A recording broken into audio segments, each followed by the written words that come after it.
Hello, and today we're going to talk about crushing. So you may have heard this phrase, high crush, low crush, mid crush even. I brought the Princess of Crushing link to kind of demonstrate what crushing is, what do you do about it, how do you use it as part of your offense or your defense. So let's get over it.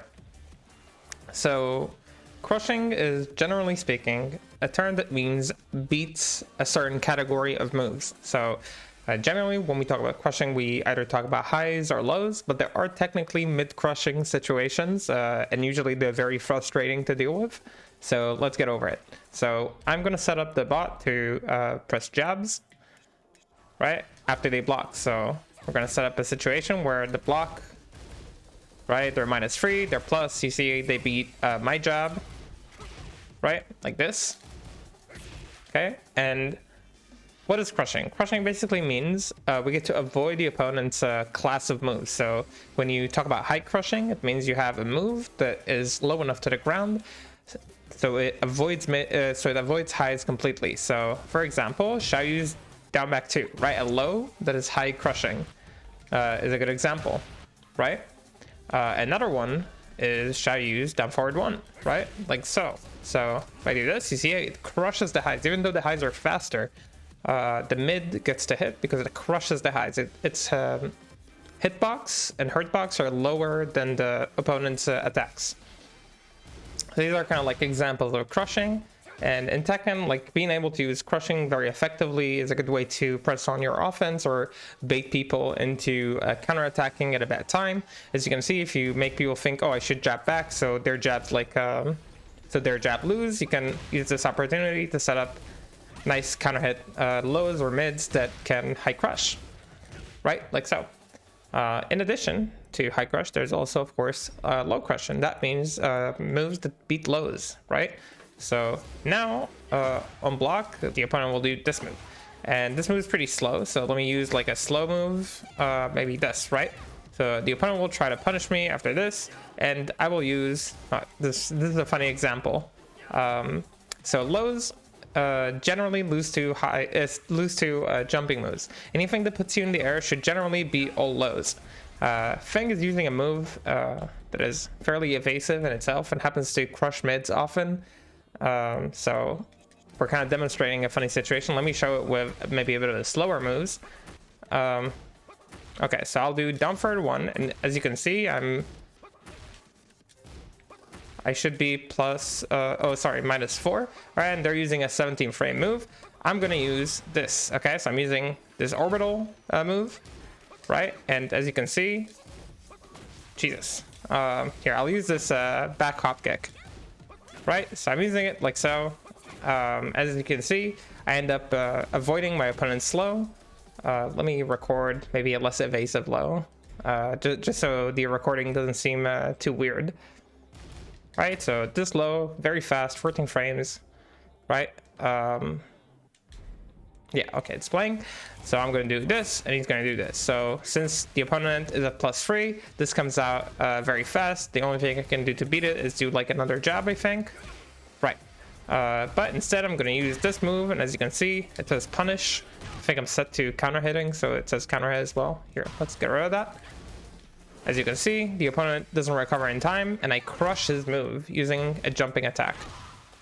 So these are the normal ways to crush stuff. Usually if you have a read on a high, you can use a high crushing move like a mid or a low. And if you have a read on a low or some mid moves that are fairly low to the ground, you can try to avoid them using a jumping move. So some characters have like very strong jumping moves, but normally this is done with hop kicks, right? Like so. So you like read the opponent and you think like, oh, they're probably gonna do a low now, and you can use it to set up like your combos. I don't remember Xiaoyu combos, but I'm sure she can do like some crazy stuff there.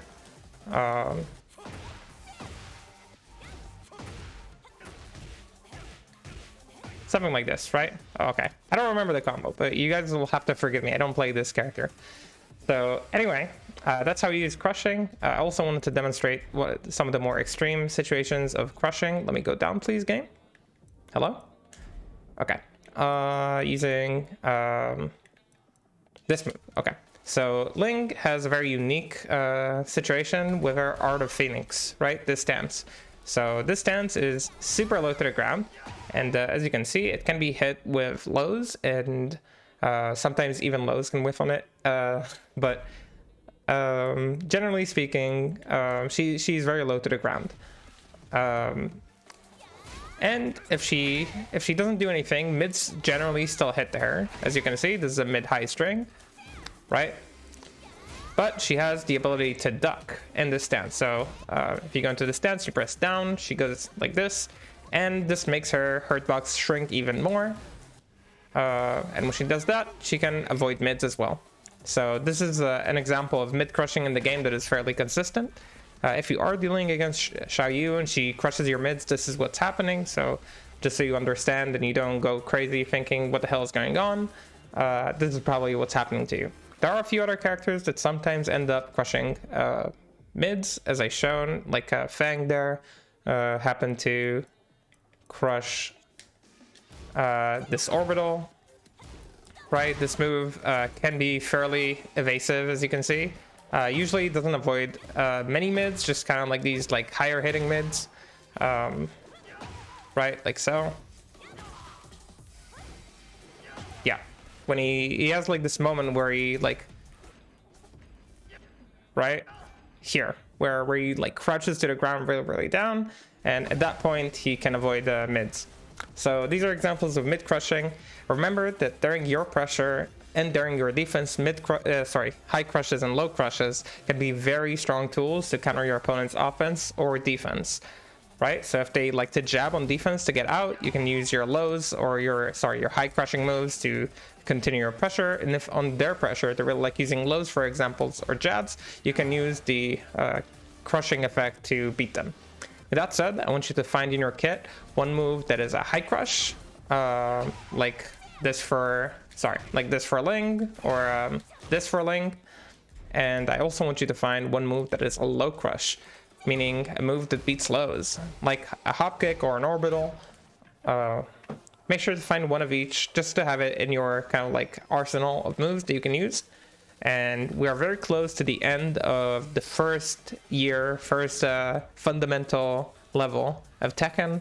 If you did watch the series and you enjoyed it, I'd really love to hear about it. If you ever have questions, you can always ask me. And I'm going to keep making videos. The next series of videos is probably going to have to do more about learning how to play against characters and how to counter them. So stick to the channel. I don't know, subscribe, watch the thing. I've been really happy to see a lot more people have been subscribing lately, which means you guys probably want to see more of this. So I'm going to keep uploading it because, you know, I love to do this. So I'll see you around, and yeah, have a good whatever you're having. Hope this was a helpful series. Bye-bye.